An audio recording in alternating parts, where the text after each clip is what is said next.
and welcome to my channel. If you are new, I'm so happy that you clicked on my video, and to all my loyal and lovely subscribers and viewers, hi guys!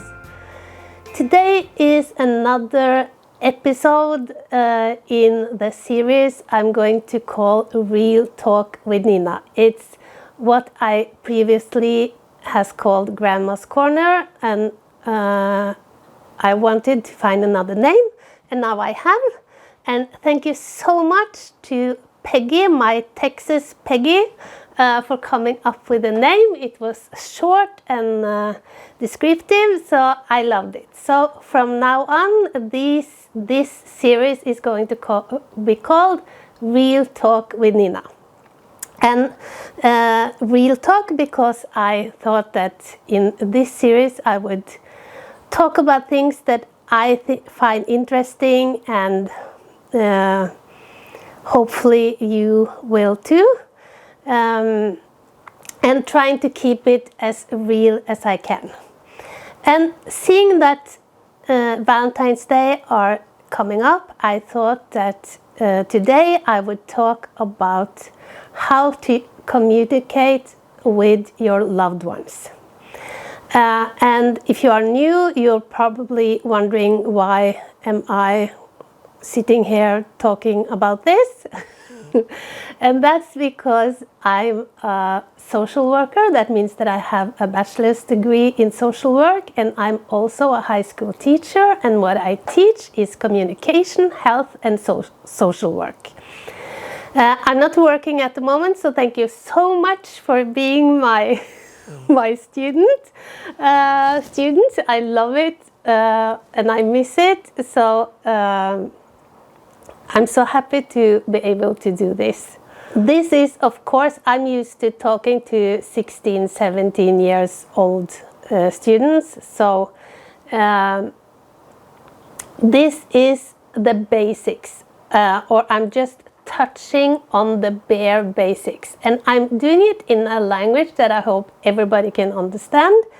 As you may already have heard, I'm not English speaking, I'm Norwegian, so sometimes I have to search around in my head for the words, but I hope it's going to be okay. Okay, but on to the topic. Communication, as I said, it's a big subject, and I could talk about this for probably weeks, months, if I had the chance. So today I'm just going to touch a little bit onto how you can communicate better with the people you love. And the first thing I usually ask my students is, what is communication? What do you associate when I say the word communication? And very often they answer to talk, to have a conversation, to talk to each other. And of course they are right. But that's just a little part of what communication is. And if you Google the definition of communication, you will probably find hundreds, or if not thousands, of different definitions. So I'm gonna do it real simple and say that communication is to transfer information. And if you think of that definition, you may see that communication is a lot more than just talking to each other. And when we're talking about conversation and talking to each other, we are talking about what we call verbal communication. That's the part of communication where you use your words. It can be talking, or it can also be in writing. But there's a big another part of communication, and that's the non-verbal communication, and often called your body language, and that's all the ways you communicate without using your words. And can you guess how, when you communicate, how much is verbal and how much is non-verbal? Well, we say that between 10 to 30% is verbal, and the rest is non-verbal communication. And I'm sure all of you have been in situations where you've had an argument or a discussion with a loved one, and you or they say that I have not said that, I didn't say that. And then you're kind of locked. Either you discuss, did you say it or didn't you? Or you know that no, you didn't say that with your words, but I know what you meant anyway. And that's often about the non-verbal communication. The person you have been talking to have either read your body language or you are reading their body language, and the non-verbal is not saying the same as the verbal. So understanding what communication is a very good beginning when you're going to try to communicate better and understand communication better. It's a big difference if I say, oh, I love your dress. Or if I say, a lovely dress, I love your dress. In the first one, I do love your dress. But in the second, I bet you could see from my body language that I'm not talking, my verbal language is not telling the truth. And people you are close to and hang out with a lot, they get to know you and they get to know your non-verbal communication as well.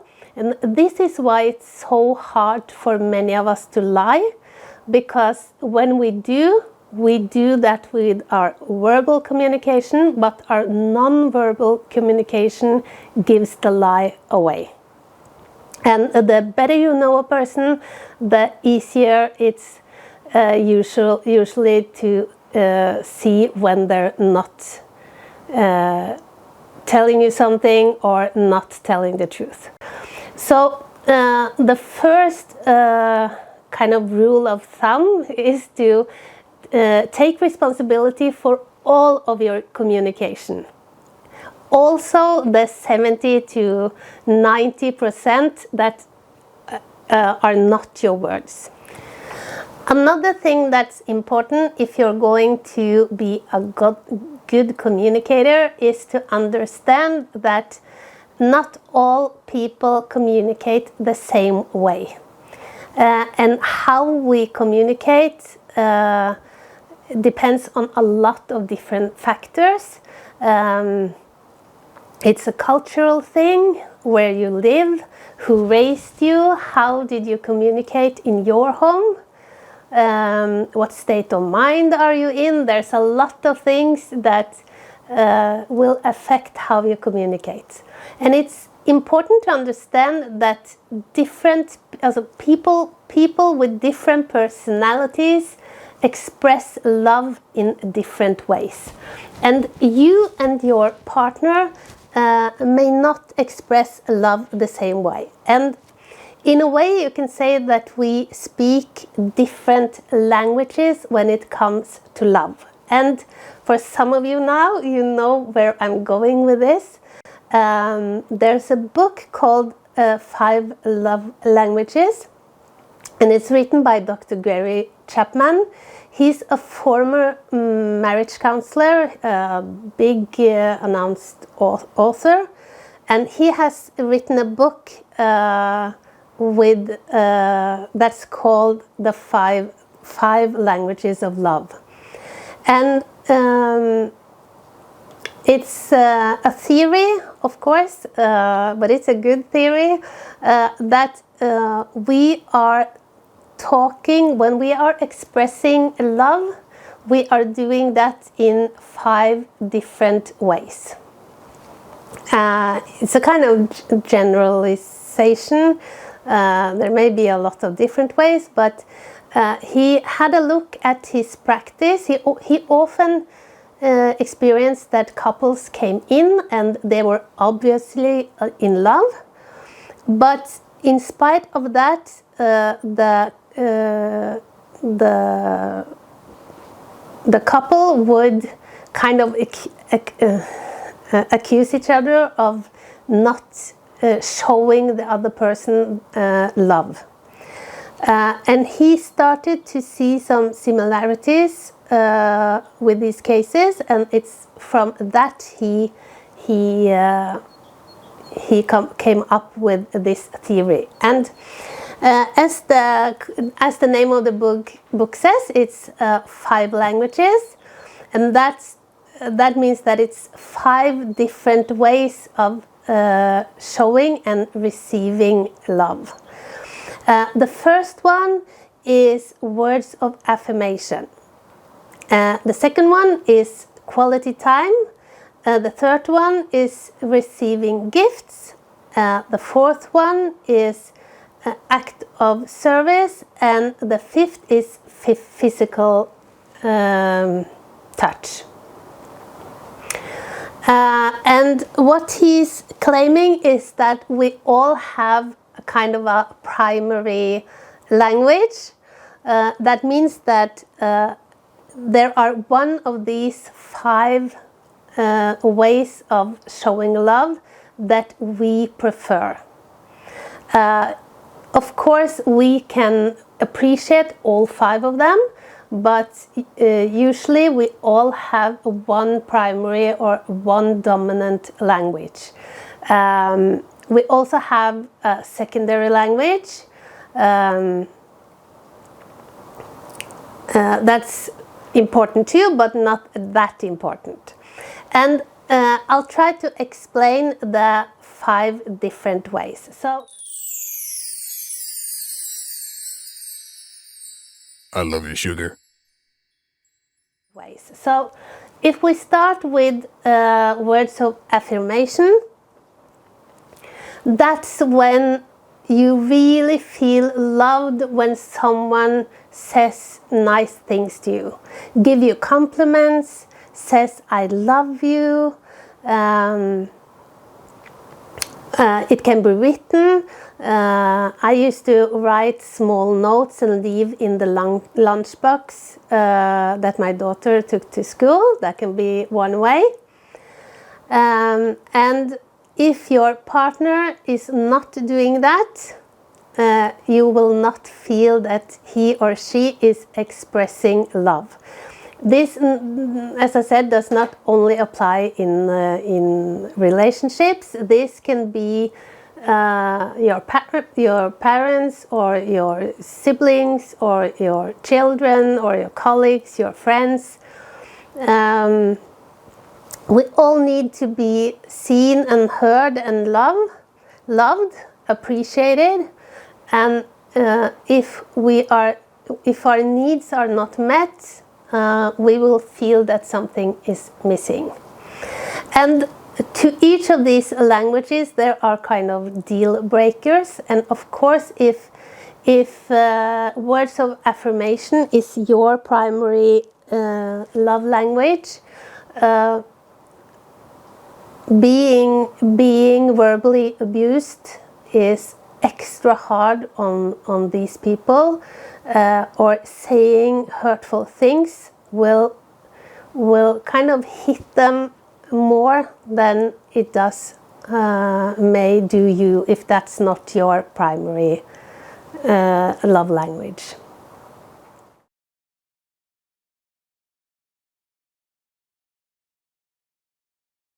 Other love language is quality time.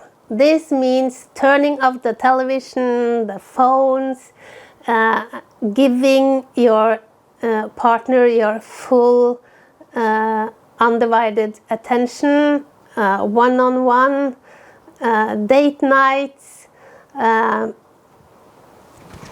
and really be present with your loved one. And of course the deal breaker for these people are being ignored. And can you imagine how it is for these kind of people to meet someone who uses the silent treatment?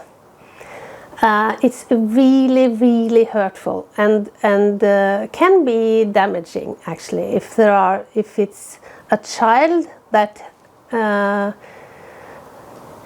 experience or have this as their primary love language. Being overlooked or avoided or ignored can have really damaging effects on their mental health.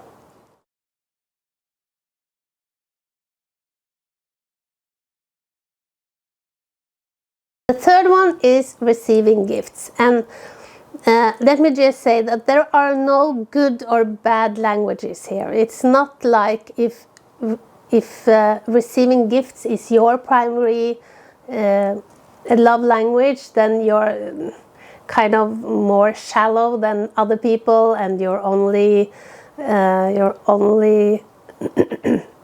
think about getting stuff or things. It's not like that. If this is your primary love language, it doesn't have to be expensive gifts. It's not the value or the price. It's not the price of the gifts that is important. It is the thought behind. It's if you know me well enough to give me something that you really know means something to me. Have you heard what I have said? Do you know me well enough? Do you see me well enough to give me something that really means something to me? For some people, of course, the price can be important as well, because it can say something about how much you are willing to kind of sacrifice or use on me. But primarily it's not the price, it's the thought behind. And for these people, if this is your primary love language, you have probably felt how bad it hurts when someone forgets your birthday, or when your partner forgets your anniversary and don't buy you anything or give you anything. Yeah.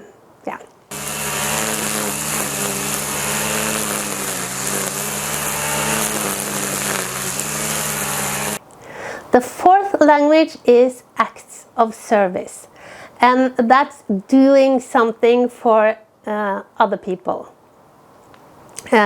It's doing the dishes, cleaning the house, mowing the lawn, washing the car, doing things that makes your everyday life a bit easier, doing something that for you that gives you more time to do things you love or just to relax. And in this language, it's the action that's important. Action speaks louder than words. So if you constantly say I love you, I love you, I love you to this person, they will probably think, okay, it's easy to say, I want you to show me. And until you show me, I don't think you love me.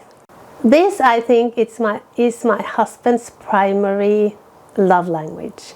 At least I think that's what he thinks is my primary love language.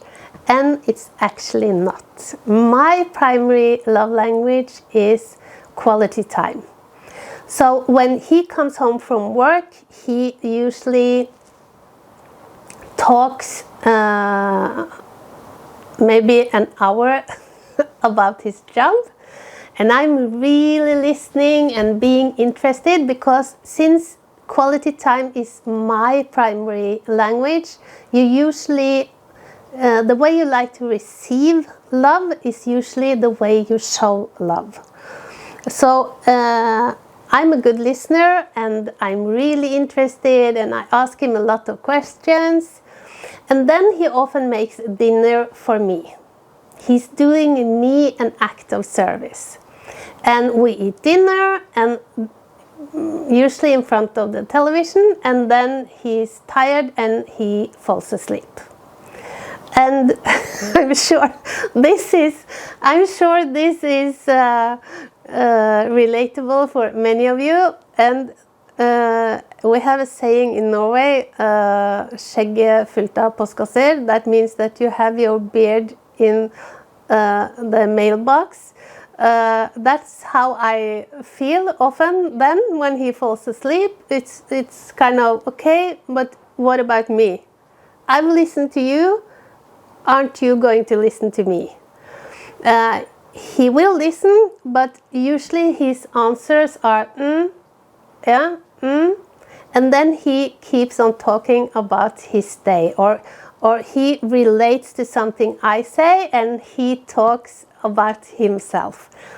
And of course it's not him being mean and not loving. He has made me dinner. He has worked all day. He has earned money. We share all our money, and he has given me dinner. So he have given service, and that was his love language. And when we have conflicts, it's often about this.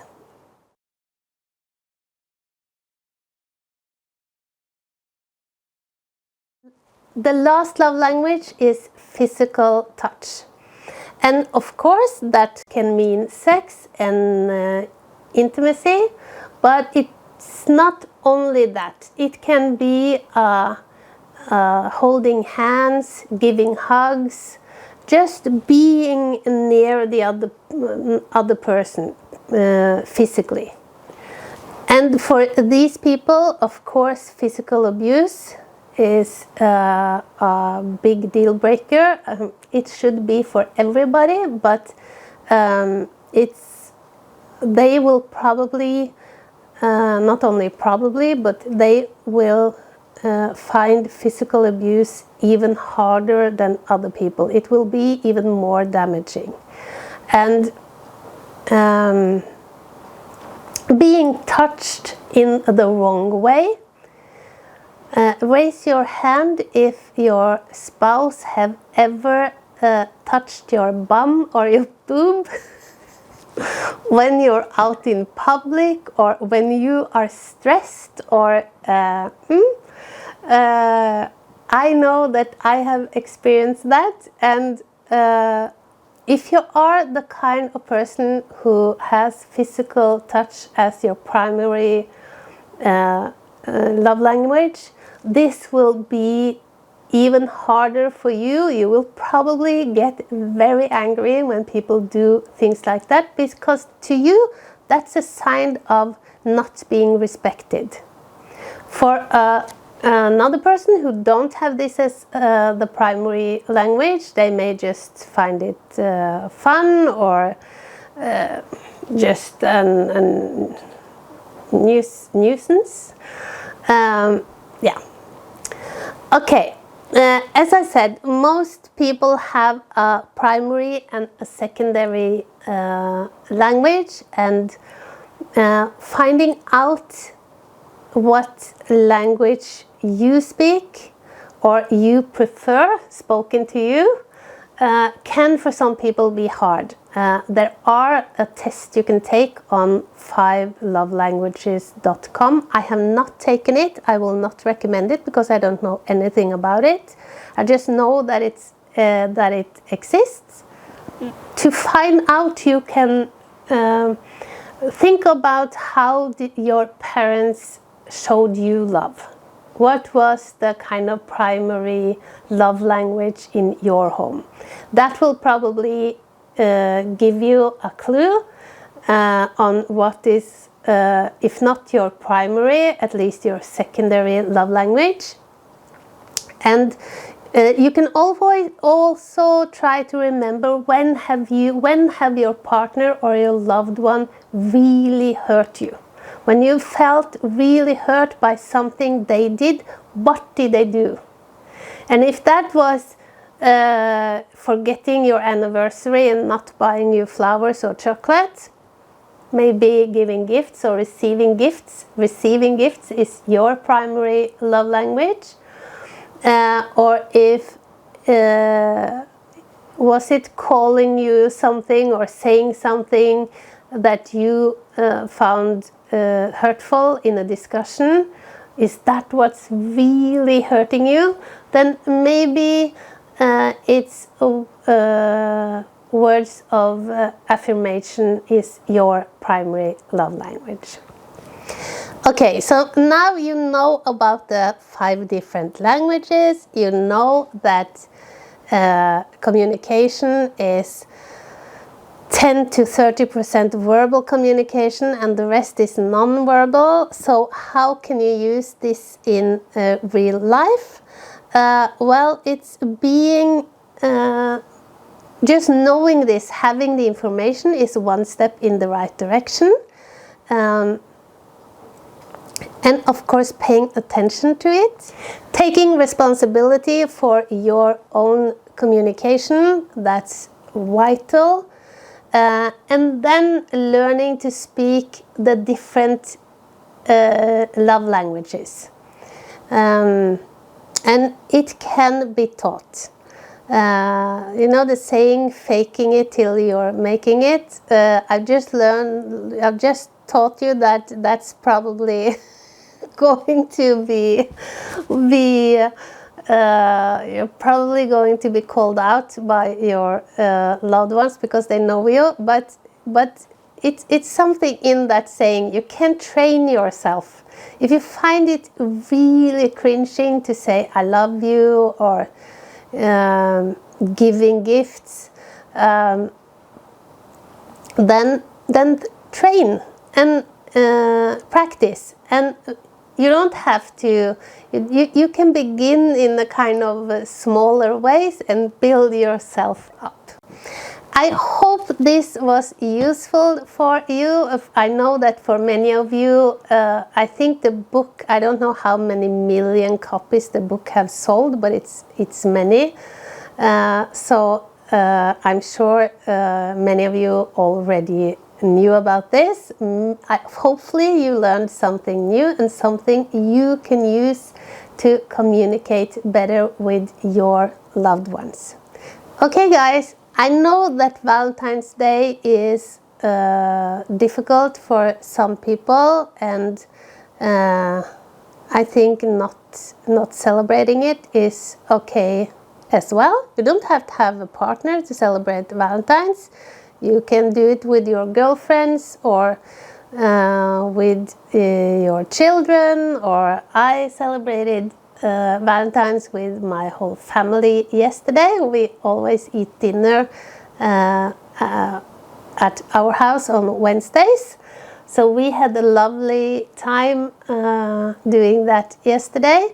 To me, it's another chance to decorate and celebrate, and what better thing to celebrate than love. This is the second video I do in this series, and I do a follow-up on and where I use your comments, the comments you leave below. So please leave a comment and tell me a little bit about what you thought of what I have been saying. Was it useful?